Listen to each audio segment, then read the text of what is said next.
সন্ত্রাসী ট্র্যাজেডি নিহতদের স্মরণে রাখার জন্য নিরাপদ সড়ক চাই 11 জুলাই এবং আমাদের সম্মানিত শ্রদ্ধেয় বড় ভাই টিপু ভাইয়ের বাবার স্মরণে আজকের এই ধর্মসভা উপস্থিত শাসক উপস্থিত আমাদের সকল সদস্য সবাই আসসালামু আলাইকুম।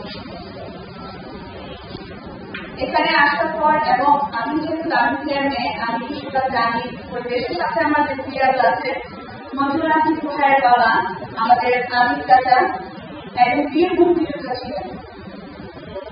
ওনার কথা আপনারা যেমন জানেন আমরাও জানি।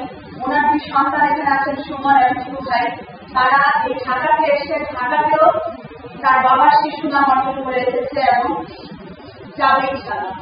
তো চাচার স্মরণে আজকের এই স্মরণ সভায় বেশি কিছু বলবো না, ওনার আত্মার বিধি আত্মার মাত্রা কামনা করছি এবং সেটা রোডের আয়োজনে আমরা যে 11 জুলাই নিরাপদ সড়ক ব্যবস্থা চাই, এটাকে নিরাপদ সড়ক ব্যবস্থার একটি দিবস হিসেবে চেয়েছিলাম, সেটা বলবৎ থাকুক এবং সকলের কাছে সবাই দোয়া করবেন, যারা রাস্তা যাতে ইতিহাসের মাত্রা কামনা করবেন। ধন্যবাদ সবাই।